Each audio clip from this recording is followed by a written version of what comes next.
آخر نبی صلی اللہ تعالی علیہ وآلہ وسلم جو ایک دن میں مجھ پر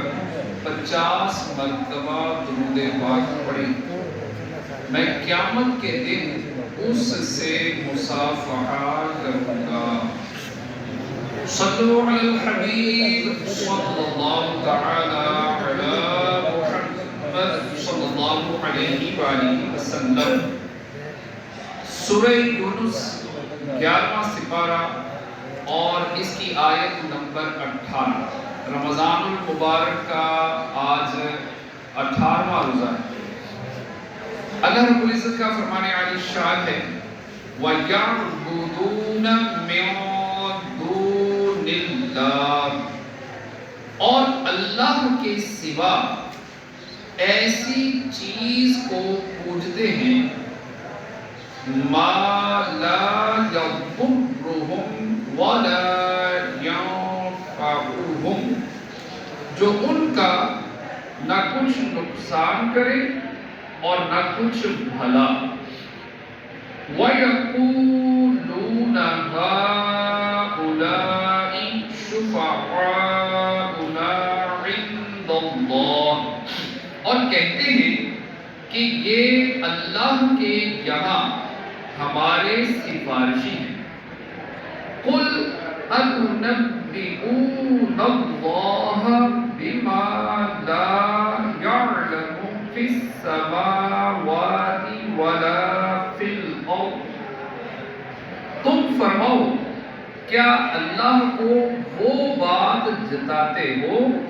جو اس کے علم میں نہ آسمانوں میں ہے نہ زمین میں۔ سبحانہ وتعالی عما یشرکون،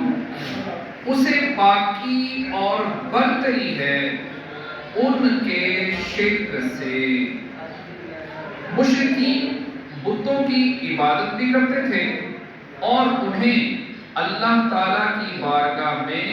اپنا شفیع بھی مانتے تھے۔ اس آیت میں اللہ تعالیٰ نے پہلے بتوں کی عبادت کرنے کا رد فرمایا کہ یہ مشرکین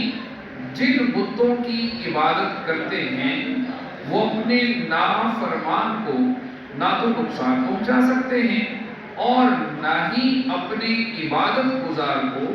کوئی نفع دے سکتے ہیں، کیونکہ وہ بے جان پتھر ہیں، نفع و نقصان پہنچانے کی قدرت نہیں رکھتے، جبکہ عبادت تعظیم کی سب سے اعلیٰ قسم ہے، تو اس کا مستحق وہی ہوگا کہ جو نفع نقصان پہنچانے، زندگی اور موت دینے پر قدرت رکھتا۔ اس کے بعد بتوں کو اللہ تعالیٰ کی بارگاہ میں اپنا شفیع ماننے کا رد فرمایا۔ بعض مفسرین فرماتے ہیں مشرکین کا عقیدہ یہ تھا کہ صرف اللہ تعالیٰ کی عبادت کرنے کے مقابلے میں اللہ تعالیٰ کی تعظیم اس میں زیادہ ہے کہ بتوں کی عبادت کی جائے، اور وہ یہ کہتے تھے کہ ہم اس قابل نہیں کہ اللہ تعالیٰ کی عبادت کر سکیں، اس لیے ہم ان بتوں کی عبادت میں مشغول ہوتے ہیں کیونکہ یہ اللہ تعالیٰ کی بارگاہ میں ہماری شفاعت کریں۔ مشرکین شفاعت کے چکر میں بتوں کی عبادت کرتے تھے، اور یہ دونوں چیزیں ہی غلط تھیں،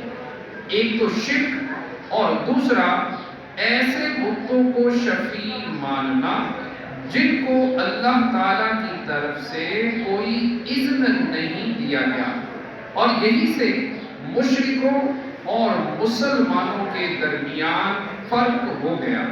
کہ مسلمان انبیاء اکرام علیہ السلام اور اولیاء صالحین رحمہ اللہ المبین کو اپنا شفیع مانتے ہیں لیکن ان کی عبادت نہیں کرتے، اور پھر جن ہستیوں کو شفیع مانتے ہیں ان کو اللہ تعالیٰ نے شفاعت کا اختیار بھی دیا ہے، جیسا کہ قرآن و حدیث سے ثابت ہے۔ تو گویا مشرکوں نے دو کام کیے اور دونوں غلط، یعنی شرک اور پہلوں کی شفاعت کا عقیدہ، اور مسلمانوں نے عقیدہ شفاعت رکھا، لیکن ویسا جیسا ان کے رب کریم عز و جل نے فرمایا۔ تو پیارے اسلامی بھائیوں، صاف ہے کہ بتوں کو ماننا اور اللہ کے اولیاء کو ماننا، اس میں تو زمین آسمان کا فرق ہے۔ کہ بتوں کو جو مانا جاتا تھا اور اب بھی جو لوگ مانتے ہیں وہ ان کی عبادت کرتے ہیں، اور پہلے یہ عقیدہ تھا کہ یہ بت اللہ تعالیٰ کی بارگاہ میں شفاعت کرنے والے ہیں، جبکہ جو مسلمان اللہ کے ولیوں اور انبیاء کرام علیہ السلام کو مانتے ہیں تو ان کی عبادت نہیں کرتے۔ ہماری اہل سنت کی کسی کتاب میں نہ تو نبیوں کی عبادت کا آیا ہے اور نہ ہی ولیوں کی عبادت کا آیا ہے، اور اللہ کریم نے قرآن کریم میں بھی اور احادیث کے اندر ہمارے پیارے آقا صلی اللہ تعالی علیہ وآلہ وسلم نے بھی